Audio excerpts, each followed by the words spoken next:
Guest room preps. Yeah, because Ate is coming home. Yes.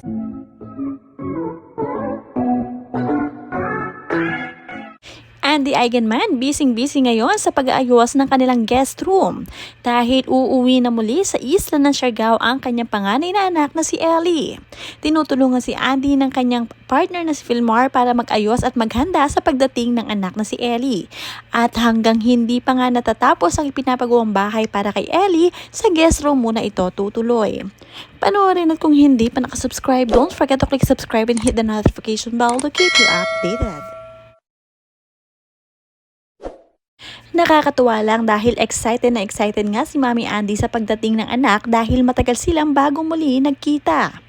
At ngayon nga ay talagang inaayos niya mabuti ang guest room nila ni Filmar dahil dito niya pahihigain na patutulugin ang kanyang panganay na anak. Dalaga na kasi si Ellie ang panganay ni Andy kaya naman kailangan na rin niya ng sarili niyang kwarto. Hindi na rin kasi magandang tingnan na sama-sama sila sa kwarto lalo at may lalaki pang kasama. Kaya naman mas mabuti na mayroon solong kwarto itong si Ellie habang hindi pa tapos ang pinapagawang bahay para sa kanya. Guest room preps. Yeah, because Ate is coming home. Yes. And Stevie. And my sister. This is our guest room. Tapos, Papa's, aka Filmar's room. when I want to take a rest. Gusto niya lagi mag-rest. Di po?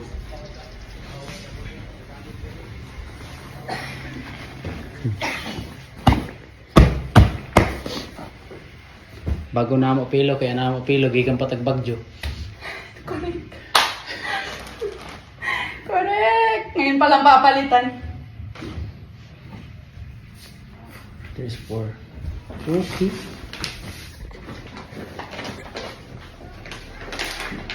Nakakatuwa lamang din dahil kung ano ang gusto ni Mami Andy ay sinusunod siya ng kanyang partner na si Filmar. Marami nga rin ang natutuwa at nagkukomento sa mag-asawa. Ang sabi dito, heto ang pamilyang mababaw lang ang kaligayahan. Simpleng buhay, masaya, hindi na memorisyo ng kapwa. Kaya wag nyo silang ginugulo, makisaya na lang tayo sa kanila. Okay, yan naman ang komento ng ibang mga netizens. Ipinakita naman ni Andy at Filmar ang ipinapagawa nilang bahay para kay Ellie sa isla ng Siargao katabi ng kanilang malaking bahay. Sabi nga dito, "Good morning Mr. and Mrs. Alipayo and family. Nice, keep it up. God bless your family." Talagang nakakatuwa at inaalala nila ang kalagayan ni Ellie ang magiging kalagayan tuwing umuwi sa isla ng Siargao. Binibigyan nila ng importansya ang panganay ni Andy. So far nga, ito ang lagay ng bahay at ang progress na ipinapagawa nila para kay Ellie. Malamang nito sa susunod na buwan ay talagang maaayos na nila ang bahay na ito at bibilhan na nila ng mga bagong gamit. At ang ibang gamit nga na nagmumula sa Manila gamit ni Nanay Jacqueline ay iingatan ni Andy at dito ilalagay. May mga naiwan kasi si Nanay Jacqueline ng mga valuable things na para kay Andy. Kaya naman tamang-tama na pinalalaki ni Andy ang kanilang bahay at dito na iuwi sa isla.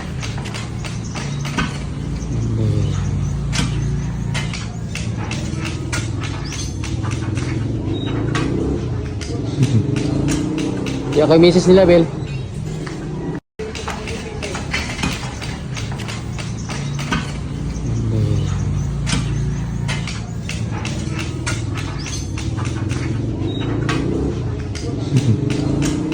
Yeah, kay Mrs. nila, Bel.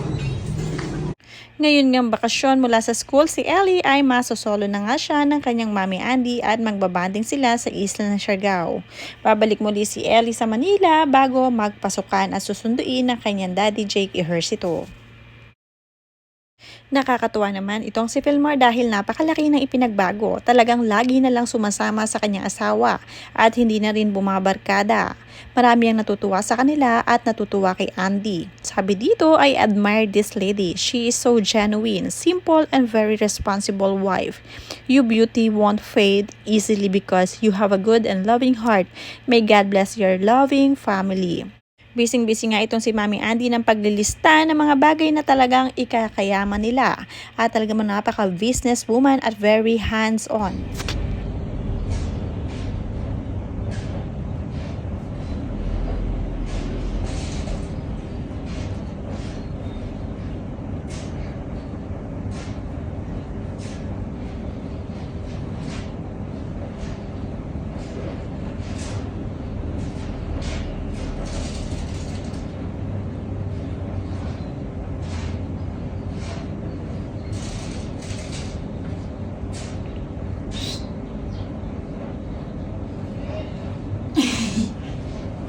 Paminsan-minsan naman ay kailangan din nila magpapamper ng kanyang partner na si Filmar Alipayo. Hindi rin pwedeng pabayaan nila ang kanilang sarili dahil ito na ang pinaka-reward sa pagkabisi nila sa araw-araw.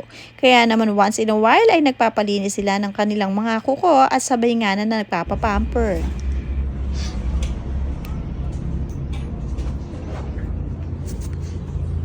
Kailangan na once a year. Maraming trabaho. Sakto lang. January pa yata.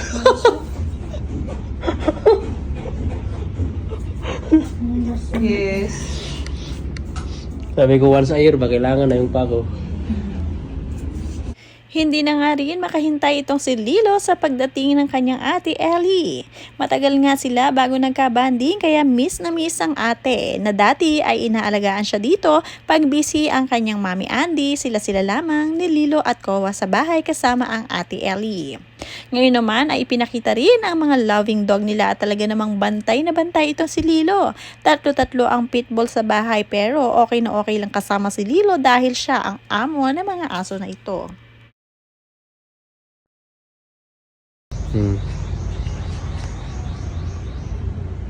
Sige na.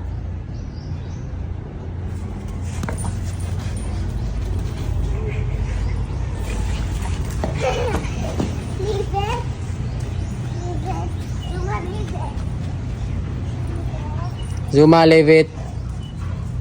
Shh.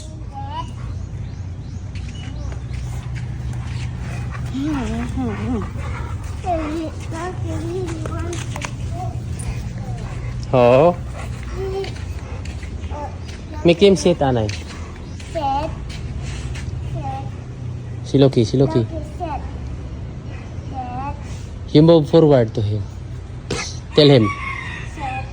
Good, Baba. Very good, Baba.